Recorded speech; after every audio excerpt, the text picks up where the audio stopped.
Alors, encore une fois, je ne vais pas me préoccuper de stabilité, je vais regarder des fibrés stables. Mais je vais donc par rapport à une polarisation, et puis il faudra de temps en temps faire un petit peu attention pour que stabilité et semi-stabilité coïncident, mais ce n'est pas du tout quelque chose qui est problématique pour nous. Donc E, un fibré stable maintenant, donc, sur X. En regardons ces invariants. On a donc, la première chose c'est ohm de E dans E, donc ça c'est C. C'est juste les homothéties, puisqu'on est parti d'un fibré stable. Ensuite, on a l'espace tangent de l'espace de module en E, qui est, très bien, attendons un moment. Et puis le troisième invariant, c'est l'obstruction. C'est x2 de EE. Et en fait, par dualité de serre, c'est, via la trace, c'est la même chose que H2 de X au X qui est C. En fait. Alors, c'est pas, les derniers isomorphismes ne sont pas canoniques, mais H2 de X au X pour une surface K3 est de dimension 1. Donc le X2, donc si c'est la flèche de trace, s'envoie par la trace de manière isomorphe sur H2 de X au X. Et ça veut dire exactement qu'il n'y a pas d'obstruction, parce que la flèche de trace mesure l'obstruction à déformer le déterminant, et il n'y a pas d'obstruction à déformer le déterminant il n'y a pas d'obstruction à déformer les fibres en droite. Donc, pas d'obstruction à déformer E. Donc ça, c'est très important. Donc les espaces de modules de fibrés stables sur X sont lisses, en les points stables, évidemment. C'est fondamental. Donc,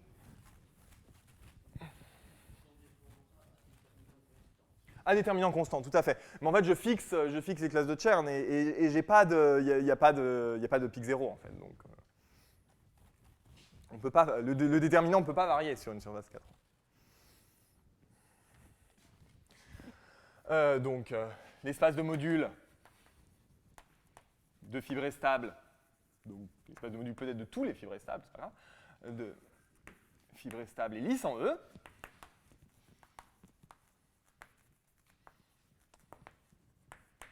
Et on connaît sa dimension, puisque donc sa dimension c'est la dimension du X1, mais comme on connaît la dimension du X0 et du X2, c'est relié à la caractéristique de l'air, et donc de dimension 2 plus V de E au carré. Voilà, particulièrement simple. Qui se trouve être pair, parce que la forme d'intersection sur le réseau de Mukai est paire. Donc l'espace de module est toujours lisse en E de dimension 2 plus au carré. Très bien.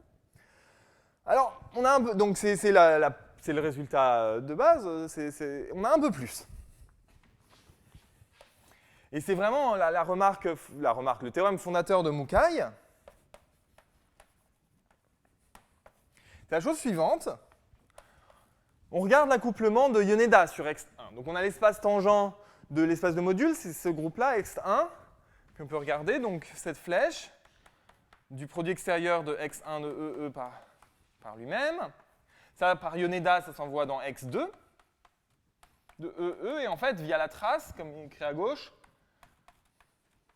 c'est, je vais écrire C. Alors, ce n'est pas tout à fait canonique, mais on a cette chose-là. Et cet accouplement, la composition, c'est d'une forme symplectique. Donc, c'est non dégénéré en E.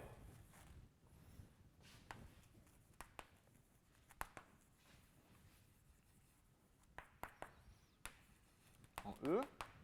Et donc, c'est la même chose, induit une forme symplectique.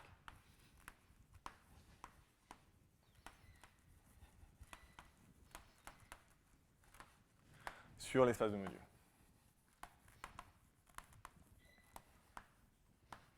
C'est-à-dire une section de H0 oméga 2 qui est partout non dégénérée. Donc ça, c'est tout à fait remarquable parce que c'est une contrainte extrêmement forte sur une variété projective lisse d'avoir une forme symplectique globale.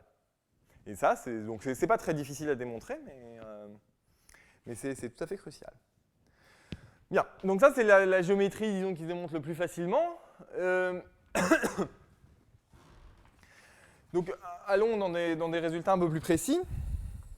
Alors, donc j'ai regardé je vais regarder ce qui se passe pour des vecteurs de Mukai un peu plus précis. Donc dans ce qui suit, on s'intéresse à des vecteurs de Mukai.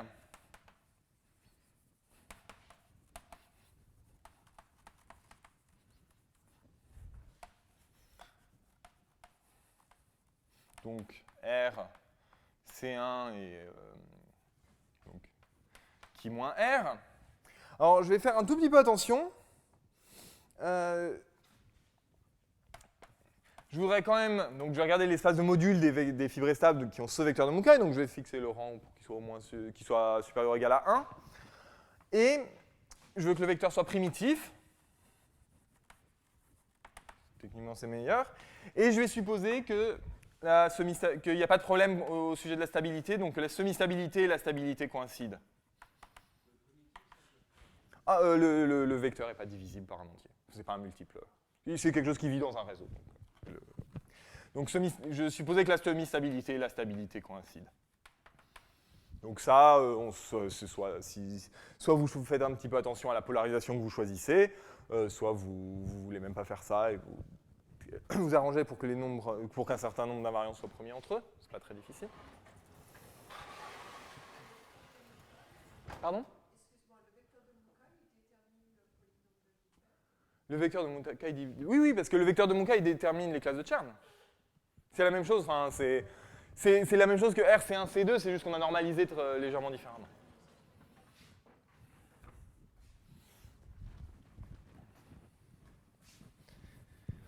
Voilà, alors je vais regarder ces choses-là. Est-ce qu'on peut dire un peu plus? Donc, on sait donc, c'est ce qui précède, dans ce cas-là, la semi-stabilité et la stabilité coïncident. Donc, on a un espace de module, projective lisse, de dimension 2 plus V au carré, qui est muni d'une forme symplectique. Très bien. Donc, très bien. Alors, je vais peut-être faire un cas particulier pour donner une idée des résultats.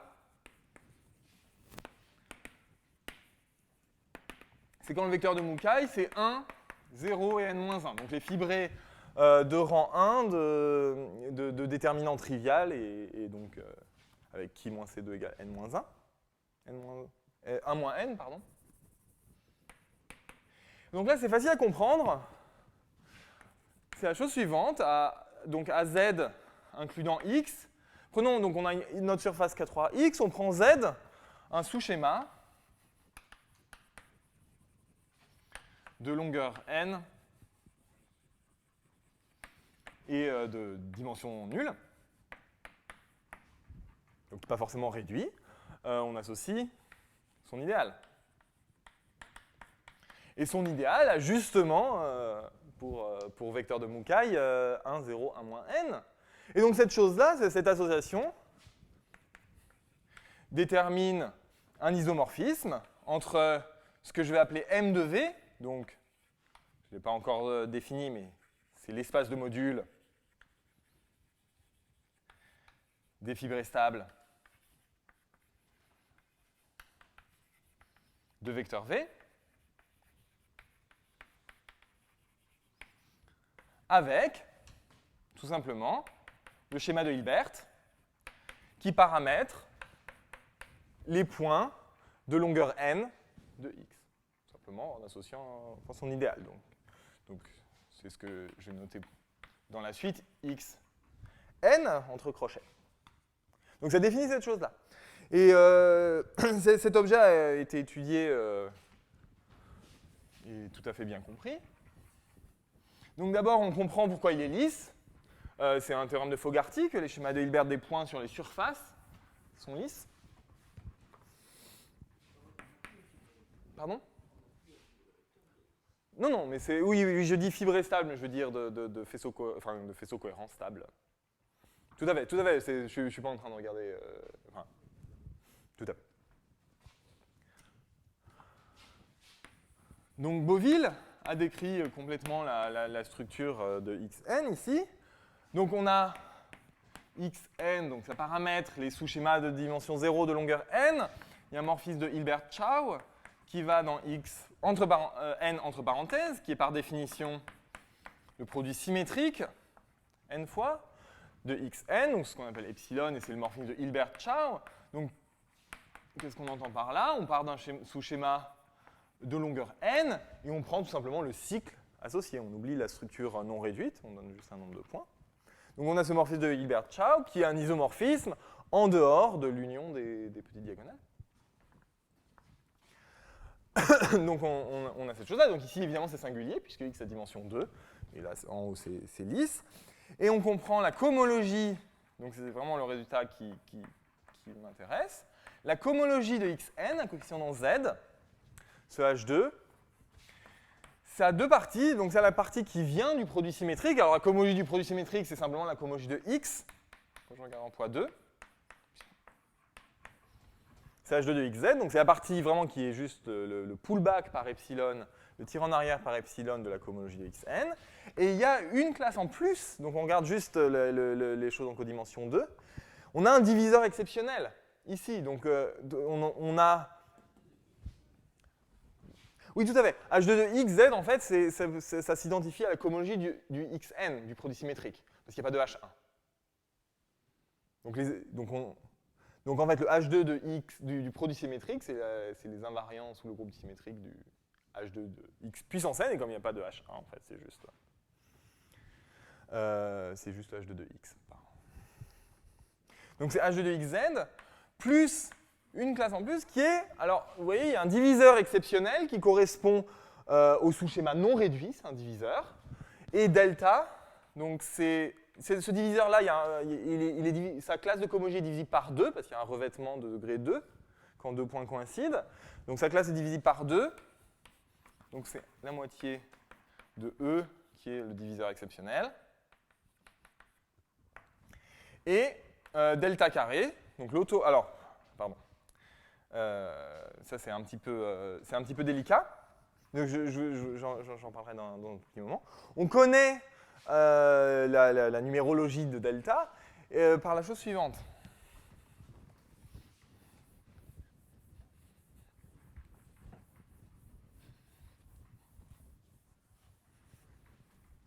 Et c'est donc la forme de Boville-Bogomolov cette fois-ci. Donc, je vais rajouter le nom de Bogomolov. Donc xn est symplectique holomorphe.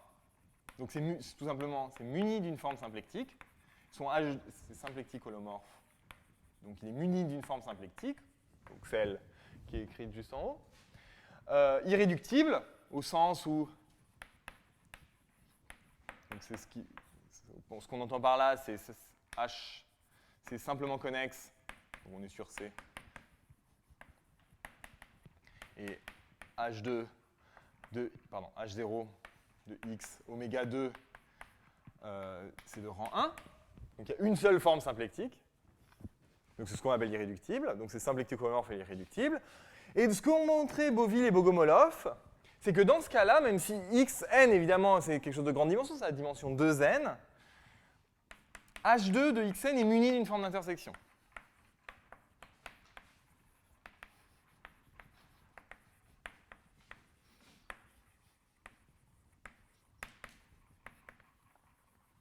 Qu'on reverra très rapidement. Il est muni d'une forme d'intersection qui est un coefficient près, explicite, une racine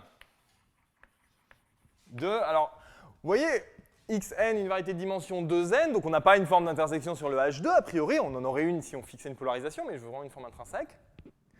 On n'a pas une forme d'intersection, par contre, on a une forme n linéaire, c'est-à-dire qu'on peut envoyer une classe sur sa puissance nème, c'est dans le H2, sa puissance 2nème, pardon. Et en fait, il se trouve que cette chose-là, une racine, qui est une racine nème, qui est une forme bilinéaire. C'est la forme de Boville-Bogomolov. Donc il se trouve, et c'est un théorème très profond, que pour les variétés symplectiques holomorphes irréductibles, donc c'est des variétés, j'ai expliqué la dernière fois, ce sont des variétés qui apparaissent de manière naturelle dans la classification des variétés dans la première classe de Chern-Ennul, le H2 reste un réseau muni d'une forme quadratique, qui en fait contrôle, cette forme quadratique contrôle la forme d'intersection usuelle. Voilà, c'est un fait. Et donc pour ce réseau-là, on comprend très bien le carré de delta. Delta carré, c'est moins 2 fois n-1. Donc c'est négatif, évidemment, puisque c'est un diviseur exceptionnel. Et c'est moins 2 fois n-1.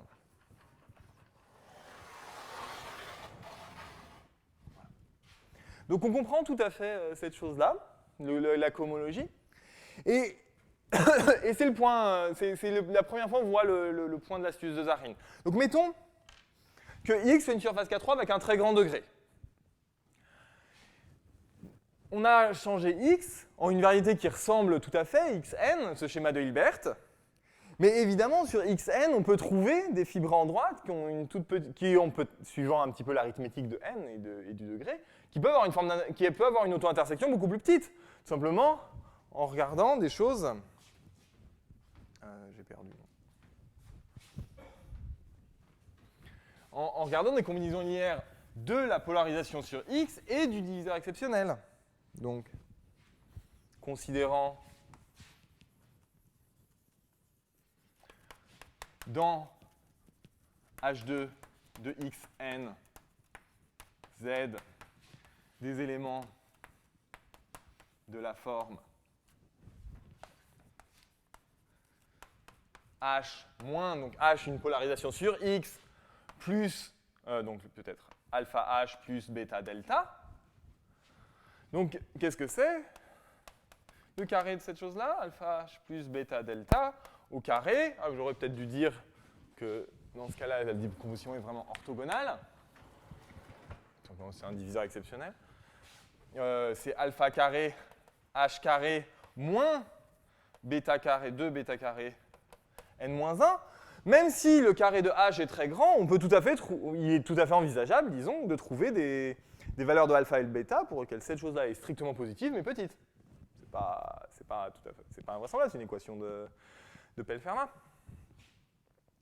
Et c'est exactement ce phénomène-là qui va apparaître. C'est le parallèle, à mon sens, de l'astuce de Zarhin qui construit des polarisations de degrés petits. Par cette astuce d'algèbre linéaire, ici, on construit des polarisations de petites auto-intersections en ajustant là.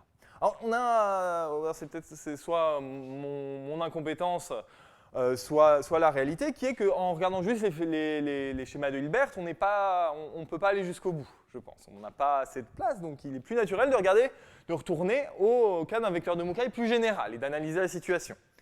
Et donc ça, c'est très bien, parce que Mukai, Ogrady et Yoshioka ont complètement analysé la cohomologie de manière semblable, et c'est une très belle théorie, qui n'est pas d'ailleurs tout à fait claire conceptuellement, en fait, mais que je ne suis pas sûr de comprendre tout à fait. Mais c'est la chose suivante. Alors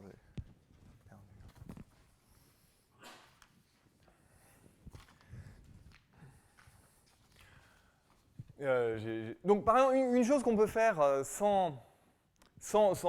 avec cette construction, peut-être, je voudrais juste le préciser, c'est quand on est intéressé à des problèmes de caractéristiques P, une des choses qui est souvent embêtante, c'est d'avoir des polarisations. Donc on travaille sur X, on a une polarisation qui est peut-être de degré divisible par P.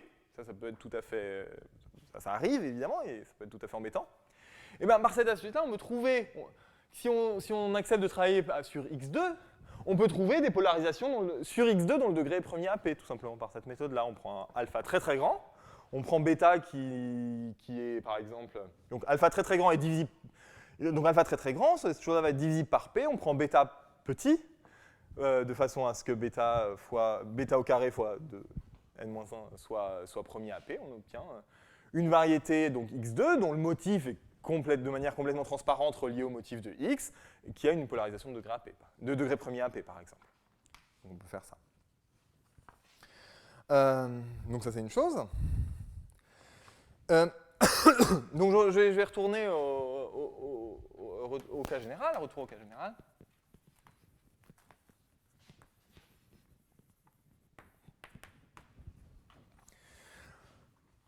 Donc, les faits sont les suivants. Alors la première chose, c'est que j'ai V qui est comme plus haut, comme je viens d'effacer, c'est-à-dire que je suppose que le rang est plus grand que 1, que le vecteur est primitif, que semi-stabilité et stabilité coïncident. Alors M de V est non vide. Évidemment, c'est C'est la première chose, parce que sinon on n'a pas de matière pour travailler, donc ça c'est non trivial. C'est tout à fait non trivial, puisqu'il faut à un moment construire un fibré. Et c'est ça, c'est un problème vraiment conceptuel, c'est-à-dire que la seule façon, à ma connaissance, de démontrer ce résultat en toute généralité, c'est de le faire pour une classe particulière de surface K3, par exemple, donc les surfaces K3 elliptiques, et de déformer, et d'amener par le théorème de Torelli global à toutes les surfaces K3. Donc ça, c'est pas tout à fait évident. Et par contre, ce qui est plus facile une fois qu'on sait qu'il est non vide, c'est qu'il est irréductible. Donc il y a une seule composante. Alors, qu'est-ce qu'on peut dire de la géométrie de M? Donc, la géométrie de... Donc, je vais appeler ça M. Pour la suite, je fixe le vecteur de Mukai. Comment est-ce qu'on analyse la géométrie de M? Il y a une correspondance entre M et notre variété X. Donc, on a... Oui? V primitive de rang plus grand que 1. Et de dimension attendue plus grande que... De dimension attendue strictement positive. Tout à fait, ouais. Ouais. Oui, ça c'est pour des raisons générales quand les espaces de modules existent au-dessus d'une base raisonnablement quelconque. Et comme il est lisse fibre à fibre, voilà, donc on a cette chose-là. Alors comment donc pour analyser la géométrie de M, on a la correspondance suivante. Donc on a M, on a la projection sur M et sur X, que je vais appeler P et Q, et ici on a un fibré. Alors il faut faire un petit peu attention.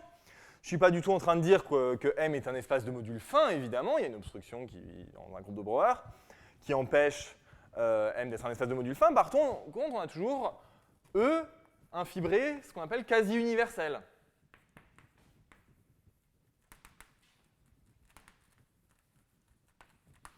Donc E est un fibré quasi-universel, donc ce n'est pas un fibré universel, puisque a priori ce n'est pas un problème de module fin, ce n'est pas un espace de module fin. M n'est pas un espace de module fin. Par contre, E est en fait l'objet universel qui représente une certaine puissance du fibré paramétré par M. Est-ce que c'est la peine que... Donc il y a une certaine puissance qui intervient, qui a une torsion dans un groupe de Brouwer. Je ne vais pas écrire la formule, c'est peut-être pas... très intéressant, mais ça va apparaître dans un point technique à un moment. Donc E n'est pas universel en général, mais il induit une correspondance algébrique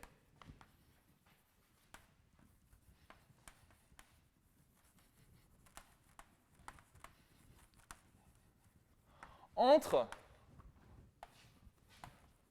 M et X, donc disons de la cohomologie de X, un coefficient dans Q, dans, donc je vais mettre un tilde pour signifier par analogie avec X la cohomologie de degré pair. La cohomologie de degré impair de M n'intervient pas, de toute façon elle est nulle.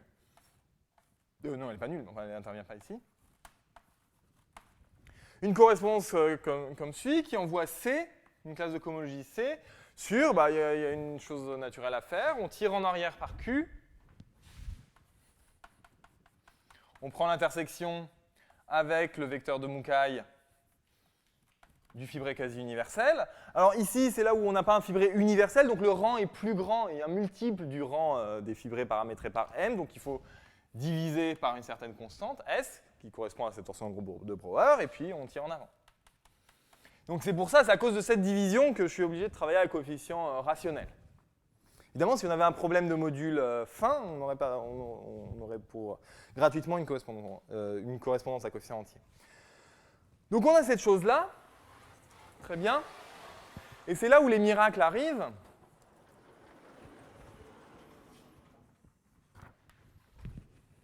C'est que vous voyez, cette correspondance, elle n'est pas tout à fait canonique parce que j'ai besoin de choisir un fibré quasi-universel. Donc il y a le multiple S qui n'est pas tout à fait bien défini. Et puis évidemment, il est bien défini à un tiré en arrière de choses venant de la base près aussi. Pas tout à fait bien défini.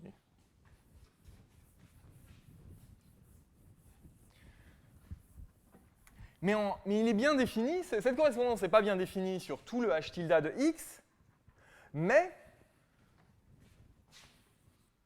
elle est bien définie sur l'orthogonale de V. Calcul, la restriction donc, qui vient de l'orthogonale de V. Donc vous voyez, on part du vecteur de Mukai, mais on part du réseau de Mukai. Le vecteur de Mukai, donc les classes de Chern, des fibrés paramétrés par M, vivent dans H tilde, donc je peux regarder l'orthogonale de V. Et j'en vois sur la partie qui m'intéresse, vous voyez, M c'est une variété de grande dimension qui est compliquée, on ne comprend pas tout, mais je vais regarder le H2.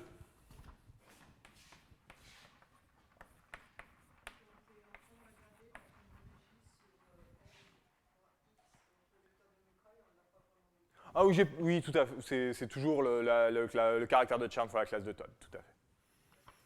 Donc je pense que au niveau de précision où je suis dans cet exposé, on a évidemment une correspondance algébrique et puis il y a une normalisation qui est meilleure que les autres, qui est prédite par Riemann-Roch. Donc on a cette restriction-là, de l'orthogonale du vecteur de Mukai, elle est indépendante du choix de E.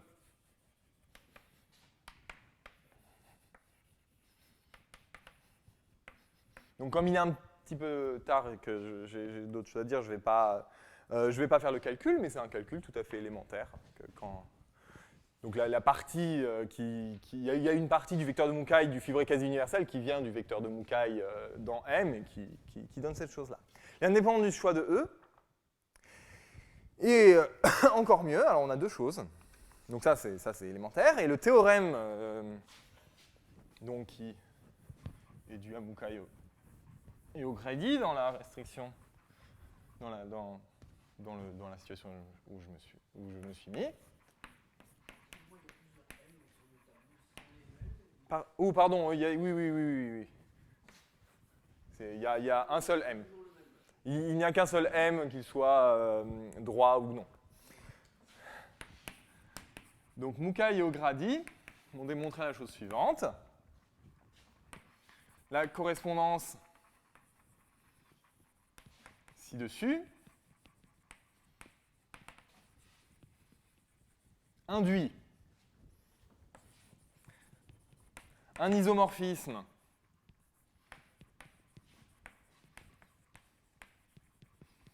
de réseau qui va de V orthogonale, disons, je vais mettre un petit Z, donc l'orthogonale de V dans le réseau de Mukai. En fait, cette orthogonale sur Z va s'envoyer dans la cohomologie de M à coefficient dans Z. Donc ça, c'est tout à fait remarquable parce qu'il y a une division qui est contrôlée par un groupe de Brouwer qui a priori n'est pas évident. Il se trouve que c'est quelque chose qui est défini sur les entiers.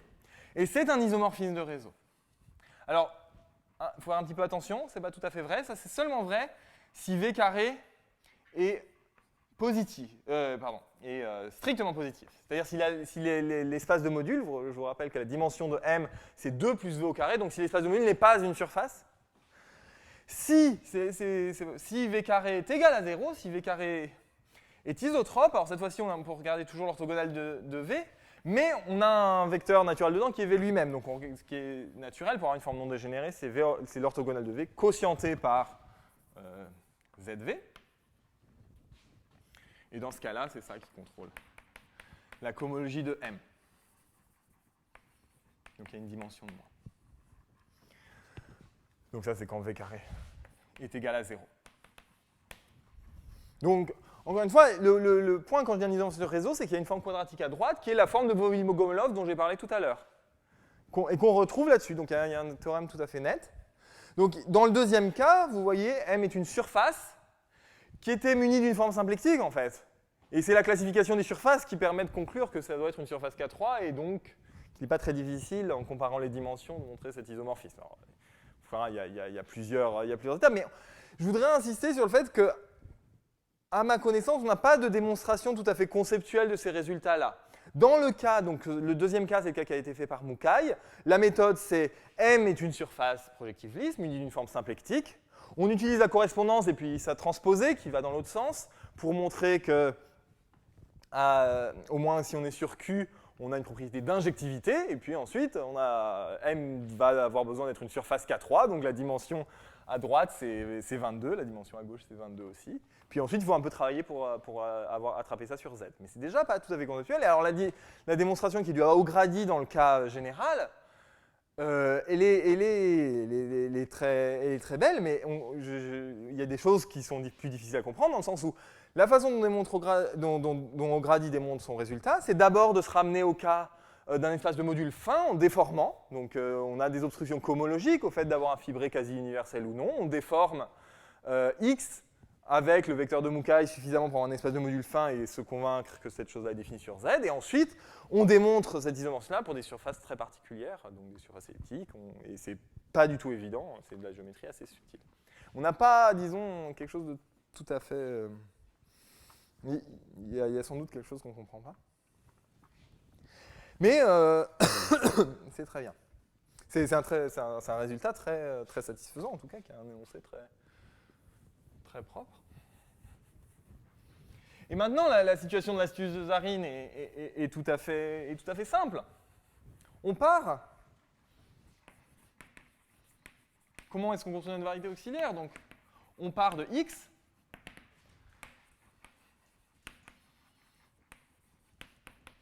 Qui a degré, donc, un certain multiple de 2D. Donc 2 fois m fois d. C'était ma puissance de L.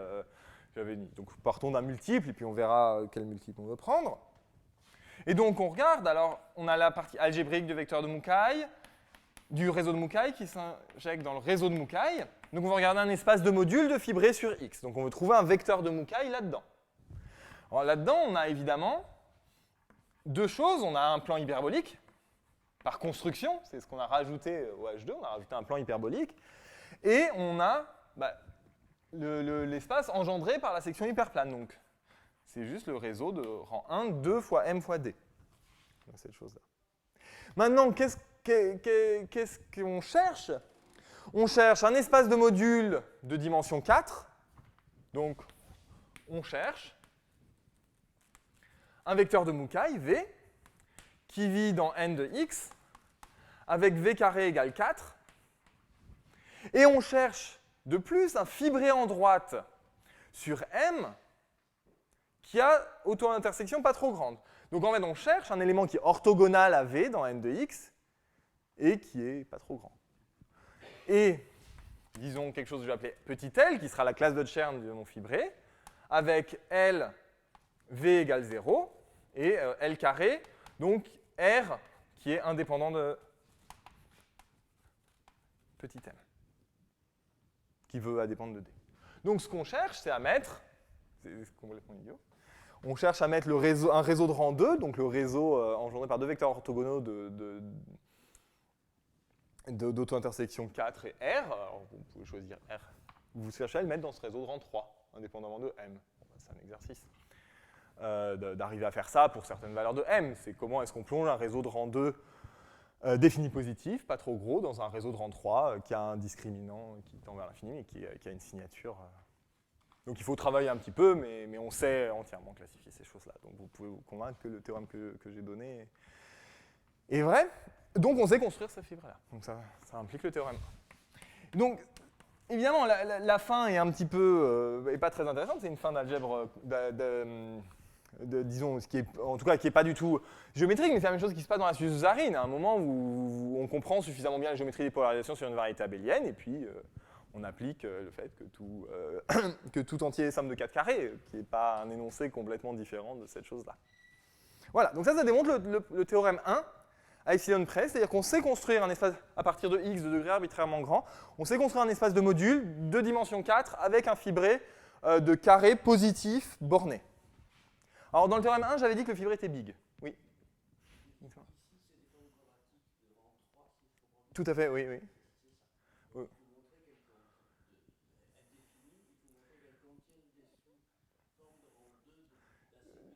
Discriminant. Défini et de petits discriminants. C'est ça qu'on veut trouver. Et ça, par exemple, Dolgachev a entièrement, on sait entièrement décrire en fait quand est-ce qu'un réseau se plonge dans un autre, même dans le cas, là c'est pas unimodulaire, mais on fait cet exercice. Alors je pense pas que ce soit possible pour tout M, mais en tout cas c'est possible avec une condition de congruence sur M en fait. Donc ça implique le théorème 1 au fait que j'ai construit un fibré de petite auto-intersection, mais j'ai pas construit un fibré big a priori, ça c'est un énoncé géométrique évidemment. Alors, dans la demi-heure qui me reste, je voudrais passer au théorème 2. Donc, comment peut-on passer de cet énoncé-là à un énoncé de famille limitée? Donc là, il faut des résultats assez sérieux, puisqu'on a juste une condition numérique, a priori.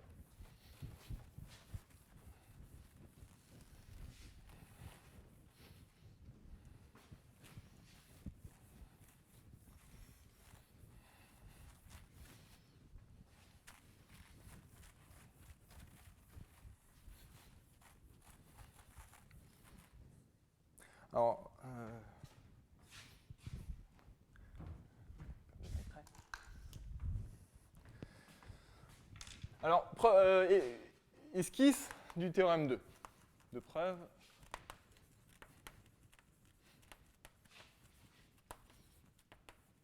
Donc on part de x et puis de m comme plus haut, muni donc d'un fibré L avec. Alors, vous voyez, comme j'ai dit, la forme de Bogomolov, c'est une racine à un coefficient explicite près de la forme d'intersection, donc c'est un de L puissance 4 borné. Et, disons, Q de C1 de L strictement positive. Donc ça va venir. Ça, c'est vraiment notre... Vous voyez, c'est une racine, donc c'est une racine carrée. Donc j'ai un tout petit peu plus que... Ce résultat-là me donne un tout petit peu plus que le fait que C1 de L puissance 4 soit borné. Il me dit aussi que la forme quadratique elle-même a une valeur positive sur C1 de L. Donc c'est Boville-Bogomolov. Et donc je veux utiliser cette donnée-là pour borner L, pour borner M. Donc il y a un point clé qui est tout à fait non trivial, qui est dû à Daniel Huybrecht, c'est que sous ces conditions, L est big.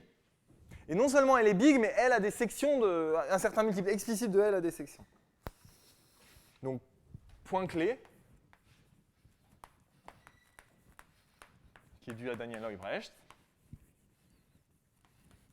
et qui utilise vraiment des choses difficiles, je vais l'expliquer. L est big. Donc pas tout à fait, vous voyez, cette condition est inchangée quand je remplace L par son dual. Donc évidemment, L ou son dual est big. Et une puissance explicite de L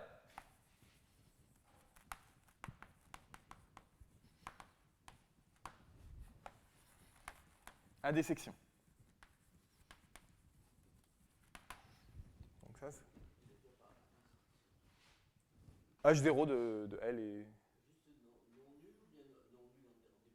Non, non nul. Non, pour le moment, non nul. Je veux juste un diviseur. Je veux H0 différent de 0.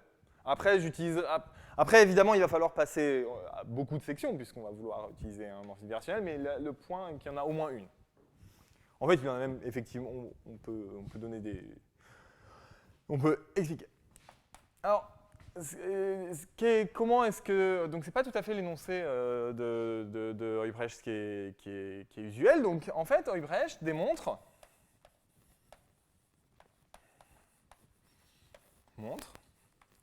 que donc, je suis toujours sur C, mais l'argument de montrer qu'elle est big et a des sections, c'est quelque chose qui est invariant par spécialisation. Donc, je peux tout à fait travailler sur C pour montrer ça. Montre que si M, donc je vais appeler M, est une variété symplectique holomorphe, donc au sens précédent. Mais alors, je vais prendre une variété symplectique holomorphe qui, a priori, donc cette définition, elle fait sens, pas forcément pour des variétés projectives, elle fait sens pour des variétés keuleriennes. Tout comme les surfaces K3 d'ailleurs. Alors, M est projective si et seulement si il existe L sur un fibré sur M, tel que Q de L est strictement positif. Donc, il y a un critère de projectivité bien connu pour les surfaces, qui est qu'une surface keulerienne est projective si et seulement si elle admet un fibré en droite de carré strictement positif. Ça ne veut pas dire que ce fibré en droite précis est ample, évidemment, mais c'est un critère de projectivité qui est pas facile d'ailleurs, mais qui est relativement bien connu. Et en fait, cette chose-là s'étend en remplaçant la forme d'intersection par la forme de Boville-Bogomolov et en se plaçant sur des variétés symplectiques holomorphes keuleriennes. Donc, je vais donner les ingrédients, c'est un théorème vraiment difficile. Je vais donner les ingrédients, mais je voudrais expliquer pourquoi je vais juste le dire par oral, pourquoi ça implique le résultat que je recherche. Donc, le point est le suivant. Les variétés symplectiques holomorphes, elles ont une très bonne théorie des déformations. Elles ont une très bonne théorie des déformations, tout simplement parce que leur fibré canonique est trivial. Et on sait, c'est le théorème de Bogonov-Tian-Todorov, qu'en caractéristique 0, les variétés dont le fibré canonique est trivial ont une théorie des déformations non obstruées. Donc ça, c'est un théorème vraiment profond qui nous aide beaucoup. Donc on a une théorie des déformations qui est très très bien. En fait, la théorie des déformations de M, elle se comporte exactement comme la théorie des déformations d'une surface K3, et même, en un certain sens, comme la théorie des déformations des variétés abéliennes, au sens où on a un théorème de Torelli local. Là, les déformations de M sont contrôlées tout à fait par la façon dont le H2, la structure de Hodge sur le H2, varie quand varie M. Donc ce qu'on peut faire, c'est la chose suivante. Il y a un cas particulier où le premier point sort du théorème de Hilbrecht, c'est si M le rang du groupe de Néron-Sévry de M est 1. Dans ce cas-là, si le rang du groupe de Néron-Sévry de M est 1, eh ben, évidemment, M est projective, donc il faut trouver un fibré ample, ben, ça peut être que L ou moins L. Très bien. Donc maintenant, comment est-ce qu'on fait le cas général? Ben, on part de M avec notre fibré L qui a un carré strictement positif. Donc on déforme, on part de ML, qui est celui ici, et on déforme un tout petit peu, et on peut, la théorie des déformations suffisamment bien comprise, pour qu'on puisse déformer à une paire, alors de manière analytique, à une paire où L est un générateur du groupe de Néron-Sévry. Du coup, après la déformation, le fibré devient ample, et du coup, par spécialisation, il est big, et par le grand théorème de Matsusaka, il a des sections, qui est remplacé par une puissance explicite, puisque le groupe des sections augmente et semi-continue supérieurement. Donc en fait, cet énoncé-là vient de l'analogue avec rang Néron-Sévry 1, où dans ce cas-là, on démontre carrément que L est ample, quitte à prendre son dual, et donc, par le grand théorème de Matsusaka, a des sections après passage à un multiple explicite. Et ensuite, on spécialise, c'est des énoncés qui se spécialisent bien. Donc il faut utiliser ça, et donc il faut utiliser deux choses, il faut utiliser la théorie des déformations, et dans un cadre sur lequel je voudrais vraiment insister, qui n'est pas de géométrie algébrique. On déforme la paire ML où L n'est pas ample a priori. Donc on prend une déformation qui n'est pas algébrisable. Donc ça, c'est pas tout à fait en ligne avec le fait de travailler sur les corps finis, mais comme je vous dis, tout se spécialise. Et d'autre part, donc on utilise le théorème de Hilbrecht. Alors comme c'est un théorème important, je voudrais juste donner les points clés. C'est vraiment quelque chose qui demanderait beaucoup de temps à démontrer. Donc, le théorème de Hilbrecht, le critère de projectivité vient de trois choses. Alors, la première chose, c'est que c'est un théorème de Demailly et Pone. C'est un critère qui remplace les critères d'amplitude pour les variétés kehleriennes.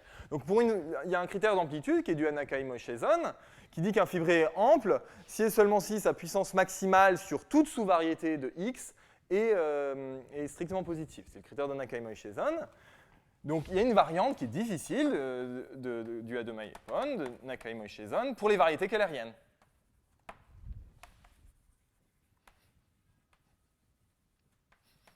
Compact, je suis toujours dans le cas compact. C'est-à-dire qu'une deux formes est kehlerienne si et seulement si sa puissance maximale restreinte à toute sous-variété est strictement positive. C'est le théorème de Demailly et Pone. Donc on sait reconnaître les classes kehleriennes raisonnablement dans ce cadre-là. Le deuxième point, donc on va utiliser, alors pourquoi on veut un critère comme ça, c'est qu'on va utiliser le critère de... Pardon ? Ça s'applique même quand il n'y a pas de sous-variété. Alors il y a toujours une sous-variété, il faut... évidemment. Il y a l'espace entier. Donc quand il n'y a pas de sous-variété, il y a cette seule condition. Et d'ailleurs, c'est très apparent dans ce chose-là, c'est-à-dire qu'on déforme toujours, on fait des critères où on déforme de façon à voir que très peu de sous-variétés. On passe de M, qui pourrait avoir, où ça peut être difficile de vérifier ce critère 1, à un M qui a très très peu de sous-variétés, en prenant une déformation très générale, et ça devient beaucoup plus facile de trouver des classes de Keller. Non, c'est vraiment un beau théorème. Donc la deuxième chose, donc on va utiliser ça. Donc ça permet de mettre la main sur des classes de Keller. Et puis l'autre chose, c'est d'utiliser le théorème de plongement de Kodera, évidemment. Si on a une classe de Keller qui est entière, alors notre variété est projective, donc il faut une variante due à Demailly et Bonavero, du théorème de plongement de Kodera pour des courants. Donc,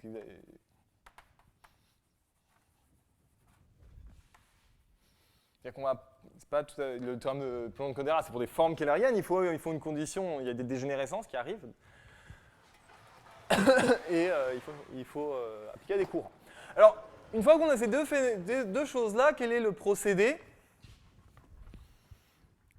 Donc je vais peut-être... donc je vais écrire. Donc une fois qu'on connaît 1 et 2, donc je vais juste donner la stratégie. On part de notre... donc on veut appliquer une variante du théorème de plongement de Kodera assez courant. Donc il faut faire un petit peu attention, on part de notre L qui est carré strictement positif. Et donc on montre, donc à l'aide de 1, montre que l'on peut approximer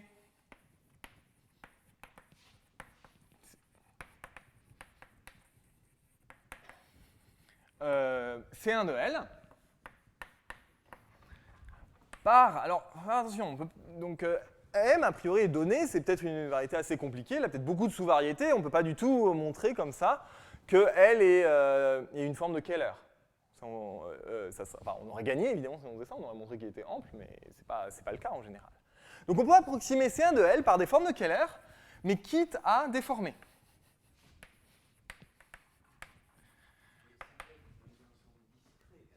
Pardon? Oui? Non, parce que les formes de Keller, elles vivent dans la cohomologie. Quand je dis approximer par des formes de Keller, je dis dans la cohomologie réelle. Donc on approxime par des formes de Keller, mais on ne peut pas faire ça directement sur L, on fait ça quitte à déformer un petit peu M. Sur des petites déformations.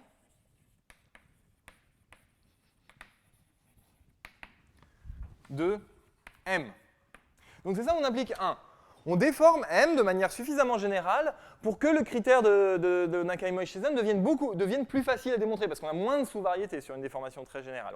On contrôle même assez bien lesquelles on a, et on voit que la condition de positivité, donc qui est que Q de L est strictement positif, devient la condition de Nakaimoto-Shisen sur une fibre après une petite déformation. Donc on approxime par là, et c'est là où on met la main sur une situation où on peut appliquer des variantes dégénérées du théorème de plongement de Kodera. Donc voilà, il y a de l'analyse vraiment difficile en fait là-dedans, c'est un théorème difficile, et c'est le théorème qui nous permet de mettre la main donc sur non seulement le fait que notre fibre est big, mais même il y a une section. Quitte à je multiplie, ça ne me change pas l'effectivité de toutes les constantes. Donc, on peut supposer qu'elle a une section. Mais ça, c'est essentiel parce que maintenant, on ne part pas d'une paire de notre espace de module M et d'un fibrant droite L, on part d'une paire M et d'un diviseur effectif D. Et c'est la situation où on peut commencer à faire de la géométrie birationnelle. C'est une situation de géométrie logarithmique.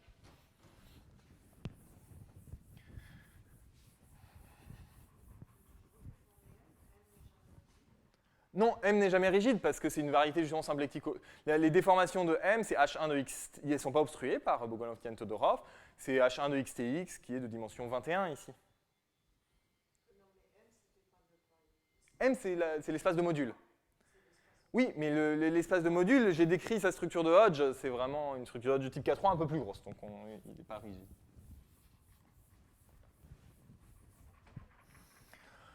Donc maintenant, on peut supposer que L a une section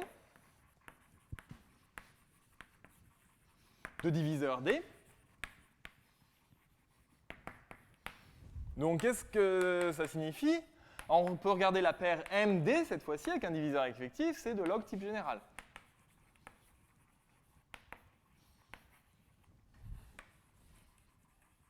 Au sens où Km plus D est big, mais Km est 0.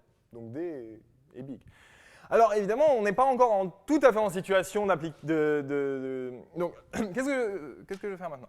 Les théorèmes d'effectivité pour trouver des morphismes birationnels, ils valent pas pour des fibrés big en général, ils valent pour des fibrés big et nef. Donc il faut rendre des nef, et donc il faut rendre le canonique de la paire MD nef. Et ça, c'est exactement ce que fait le programme du modèle minimal. On veut trouver un modèle minimal de la paire MD. C'est exactement pourquoi le programme minimal est fait. Alors évidemment, c'est une chose qui m'a beaucoup gêné pendant un moment, c'est que Par contre, je ne connais aucun moyen de contrôler les singularités de D. Il faut contrôler les singularités de la paire, donc M et Lys, très bien, mais la section, il n'y a aucun moyen, elle est construite par spécialisation plusieurs fois, il n'y a aucun moyen de contrôler ces singularités. En fait, ce n'est pas du tout grave, parce que ce qui est certain,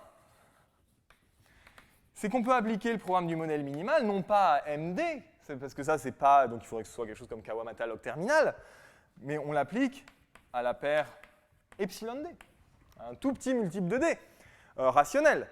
Et ça, c'est toujours Kawamata log terminal. Les singularités sont tuées quand on met un multiple très petit. Mais évidemment, on est dans un cas où le canonique est trivial. Donc faire tourner le programme du modèle minimal à la paire M epsilon D, ça va rendre epsilon D nef, mais ça va rendre D nef, tout simplement. C'est ça qui nous aide. Donc, après... Alors, il faut faire un petit peu attention, appliquer les choses dans le bon ordre, mais après modèle minimal, donc il faut remplacer M, alors pas par quelque chose qui est plus lisse, qui a des singularités, je sais pas, log canonique ou quelque chose comme ça. Après modèle minimal, epsilon D est nef, il est toujours big évidemment, donc D est nef. Alors c'est là où c'est encore tout à fait crucial que le canonique soit trivial, parce que sinon on n'aurait que le canonique plus epsilon d devient nef, et puis on a perdu quand on change l'échelle. Donc D est nef. Donc on peut supposer, en fait, quitte à changer M, la paire MD par un modèle birationnel, que D est big et nef.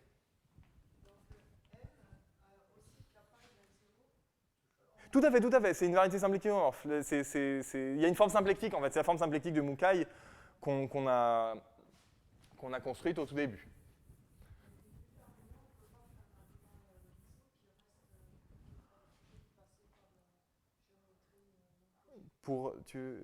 Un argument logique. Je connais pas.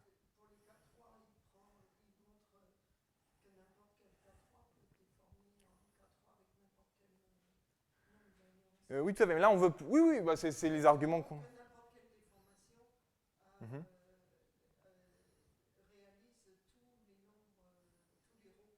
Oui, mais comment ça va t'aider à ce que D soit nef? Oui, mais ces arguments de... Moi, ce que je vais montrer, c'est qu'un multiple de D explicite induit un morphisme birationnel. Ça, c'est pas stable par spécialisation. Si je sais sur une D...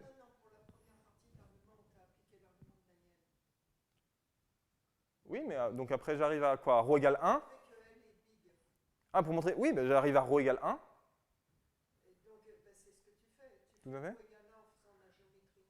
Oui, tout à fait. Mais j'ai besoin de baisser rho, je n'ai pas besoin de l'augmenter, je ne sais pas si ça aide. J'ai l'impression que ce que tu me dis, c'est qu'effectivement, on peut montrer avec un peu de théorie de Hodge qu'on peut bouger M de façon à augmenter beaucoup son nombre de picards, à avoir un nombre de picards aussi grand que possible. Ah oui, non, mais le diminuer, c'est facile, tout à fait. Non, mais ça, c'est la première chose. Après, il faut faire tout l'argument ici était difficile, donc un rho égale 1 à ma connaissance.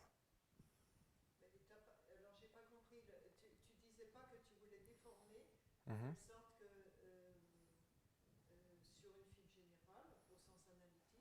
Ouais. Oui. Et ben là, c'est là où on sait par le théorème de Daniel-Albrecht. On sait conclure. On peut peut-être... Si...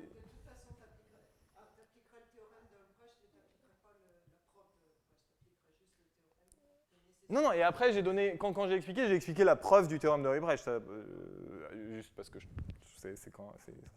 Donc voilà, donc on se retrouve avec D big et nef. Et ensuite, c'est des résultats de Collar qui remplacent, dans le cas des fibrés big et nef, sur une variété, donc KLT par exemple, ici, pas trop singulière, le grand théorème de Matsusaka, qui dit que puisque D, donc D, l'auto-intersection de D, alors il faut faire un petit peu attention, mais les M, on l'a changé par un modèle birationnel, mais c'est pas très grave pour tout ce qui est calcul de nombre d'intersections ici, parce qu'on a des canoniques triviaux, donc des modèles birationnels sont isomorphes au-delà d'un ensemble de grandes codimensions. Donc en tout cas, Collar nous dit, donc il faut faire un petit peu attention aux singularités ici, c'est ça que je veux dire, mais Collar permet de nous dire qu'un multiple explicite de D, donc que je n'ai pas noté sur ma feuille, donc je ne vais pas vous dire lequel c'est, induit un morphisme birationnel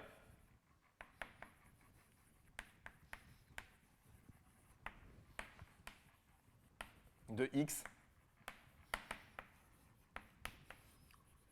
sur son image dans... oui, pardon. Dans PH0 de D. De M, sur son image dans PH0 de D. En fait, ce que démontre Collar, ce n'est pas un multiple explicite de D, c'est Km plus un multiple explicite de D, évidemment. Mais Km est toujours trivial, donc ça nous aide tout à fait. Et donc, on a fini. C'était exactement ce qu'on voulait faire. On a fini. Alors, évidemment, cette deuxième partie de la preuve, elle ne marche à ma connaissance qu'en caractéristique 0, parce qu'on a fait tourner le programme du modèle minimal ici, ce qui, pour arriver à quelque chose de nef. Et être nef, c'est à part spécialisation. Et même s'il y a des variantes ici, je pense qu'il n'y en a pas de suffisantes. Donc c'est pour ça que je vous disais, qu'à un moment on est un peu coincé en caractéristique P, c'est un peu frustrant parce que ça explique, je trouve que cet argument explique d'où vient la finitude recherchée. C'est pas tout à fait clair pour moi à quel point on peut espérer que ces choses-là marchent. On n'est pas en très grande dimension, il faut voir qu'on a une géométrie qui est quand même très contrôlée, on est en dimension 4. Par exemple, le programme du modèle minimal marche en dimension 3 actuellement, même en caractéristique P. Et en plus, on est dans une situation où il est connu que le programme du modèle minimal est plus facile. La situation de canonique triviale est quand même particulièrement agréable là-dessus. Il y a des résultats de Nakajima, etc. Donc, ce n'est pas du tout invraisemblable d'arriver à faire passer ça en caractéristique P. Donc, je voudrais faire, dans les 5 minutes qui me restent, je voudrais quand même dire deux choses. Donc, une première chose dont je n'ai pas parlé pour raison de temps, c'est qu'à un moment, évidemment, dans toute la stratégie, je vais avoir besoin à la fin de remonter d'un contrôle de M à un contrôle de X. C'est-à-dire, si on sait maintenant, avec ces arguments-là, on sait que M vit dans une famille limitée, par exemple sur un corps fini, ne peut prendre à équivalence rationnelle près qu'un nombre fini de valeurs, alors X, que dire de X? Il faut repasser à X. Alors, c'est pas très difficile, je vais juste... donc, je vais le dire rapidement, il faut remonter, donc ça dépend un peu de vos goûts. Donc il y a deux façons de voir les choses, une en caractéristique 0 et une en toute généralité. Donc en caractéristique 0, donc, si M est fixé maintenant, donc c'est exactement ce qu'on fait, on fixe la variété algébrique M, et puis on se demande si ça peut être un espace de modules sur beaucoup de x différents. C'est une question qui est la même qu'on fixe A croix A dual puissance 4, ou est une variété abélienne, est-ce qu'elle peut correspondre à plusieurs A? Donc il faut faire ça. Si M est fixé, que dire de x? Alors, sur C, on applique, donc, quel est le contrôle entre M et x? C'est que l'orthogonale de V, dans le vecteur de Mukai de x, c'est la même chose que le H2 de M, avec coefficient dans Z. J'ai toujours mes M qui sont un peu différents. Donc on a cet isomorphisme-là. Et donc ça, c'est l'orthogonale dans U en tant que réseau plus le réseau H2 de XZ. Alors, si vous regardez cette chose-là, en fait, vous voyez que les réseaux transcendants de M et de X, si j'enlève les parties algébriques, si on enlève les parties algébriques, en fait, les réseaux transcendants sont les mêmes. Donc, sur C, on peut conclure que X ne peut prendre qu'un nombre fini de valeurs.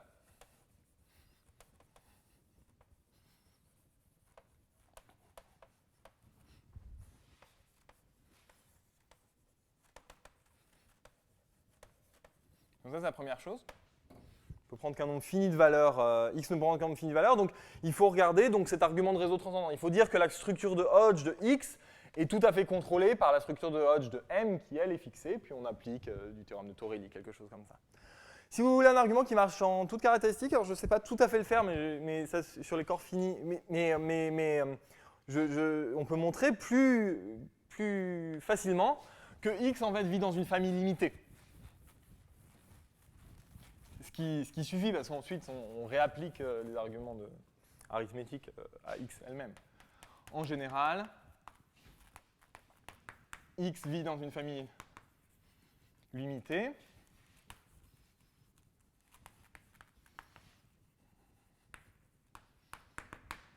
Et pourquoi? Bah c'est parce que le discriminant du Néron-Sévry de X est borné en fonction de M.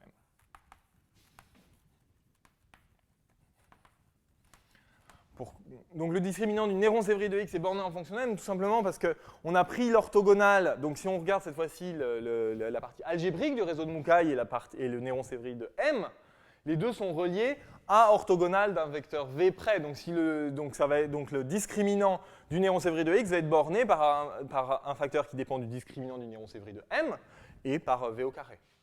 Donc ça nous donne une borne. Et une fois que le discriminant du Néron-Sévry de X est borné, en fait, le réseau lui-même est borné, donc il contient des vecteurs de normes bornées. Donc on a des polarisations de degrés bornés. C'est ça qui permet de conclure. Donc c'est le premier point que je voulais dire. Alors le deuxième point, c'est un peu plus sordide, c'est comment est-ce qu'on fait passer ces arguments-là en caractéristiques P, puisqu'à un moment on veut quand même faire quelque chose sur les corps finis. Et en fait, on triche un petit peu. C'est-à-dire qu'une autre façon de montrer qu'on a un argument de famille limitée, c'est d'utiliser des domaines de période et d'utiliser les domaines de période comme la famille limitée elle-même. Et donc tout simplement, le point clé est la chose suivante. Une fois qu'on a des classes qui ont des sections qui ont petit degré, on peut construire une application des périodes en considérant non pas la cohomologie primitive de nos variétés, c'est-à-dire l'orthogonale d'une classe ample, mais en fait en considérant l'orthogonale de la classe qu'on a construite ici, qui donne une application des périodes qui marche tout à fait. Donc il faut analyser un petit peu en détail cette application des périodes sur un corps fini pour arriver à vraiment conclure. Ce qui est un peu désagréable, puisque je vous ai expliqué depuis le début qu'on ne voulait pas utiliser trop le fait que les motifs soient abéliens. Donc dans ce cas-là, il y a un problème de géométrie, disons, qui demande cet argument-là, enfin qui est beaucoup plus facile que ce qu'on fait en général, qui ne demande pas grand-chose, mais qui demande un petit quelque chose. Alors, évidemment, si on arrive à comprendre la géométrie birationnelle un tout petit peu mieux, on va arriver à faire ça. Un point que j'expliquerai par contre, qui reviendra la semaine prochaine, c'est qu'on a une situation beaucoup plus favorable, c'est quand X est en fait de rang de Picard au moins 2. Si on a, donc vous voyez, toute cette chose-là, on analysait la cohomologie de M et le fait qu'il y ait des choses de petit degré, à partir de ce plan hyperbolique et du réseau engendré par la section hyperplane. Mais évidemment, si le réseau de X est un peu plus grand, on a beaucoup plus de place pour trouver des classes. Et en particulier, on peut choisir M non pas de dimension 4, mais de dimension 2. Et en fait, c'est la situation, quand on analyse, c'est la situation de la preuve d'Artinius-Kuhnerton d'ailleurs. On a M de dimension 2, et cette fois-ci, tous les arguments de géométrie birationnelle marche complètement. On est la géométrie birationnelle des surfaces, ça marche en caractéristiques arbitraires. Ici, c'est des arguments en fait, qui remontent à Saint-Donat. Donc dès qu'on part d'une surface K3 qui a 2 diviseurs, un Néron-Sévry de dimension moins 2, toute cette partie-là passe. Et c'est assez frappant, je voudrais juste le dire, parce que si vous regardez sur un corps fini, et si vous croyez en la conjecture de Tate a priori, le rang du Néron-Sévry d'une surface K3 est toujours pair. Tout simplement parce que le H2 est de dimension paire, et puis le Frobenius agit par un groupe orthogonal, donc il y a une symétrie qui fait qu'on a toujours un nombre pair de valeurs propres qui sont des racines de l'unité. Donc si vous croyez en la conjecture, de toute façon, c'est le cas général, le cas où on est en rang de Picard au moins 2.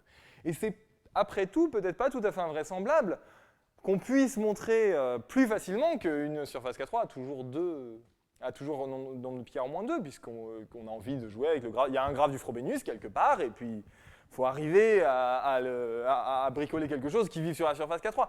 C'est la même chose, c'est ce qu'on fait quand on prend une courbe elliptique, et puis on dit, la courbe elliptique, elle a toujours, si elle n'est pas super singulière, elle a au moins multiplication complexe, tout simplement, parce qu'on a le graphe de l'identité, le graphe du Frobenius. Après tout, est-il complètement inenvisageable de faire ça pour une surface K3, de trouver un diviseur de plus. Donc une fois qu'on a trouvé un diviseur de plus, on a un contrôle parfait sur la situation, tout simplement parce qu'on s'est mis dans une situation où la géométrie birationnelle est contrôlée plus facilement en caractéristique P. Donc c'est des problèmes, disons, un petit peu différents des problèmes cohomologiques usuels, disons. Voilà, je vous remercie. Donc je reprends la semaine prochaine avec les fibrés, cette fois-ci les faisceaux tordus par une classe dans le groupe de Brouwer. Ce sera une théorie analogue mais tordue par le groupe de Brouwer, j'expliquerai la fin de ces choses-là et d'autres applications. Merci.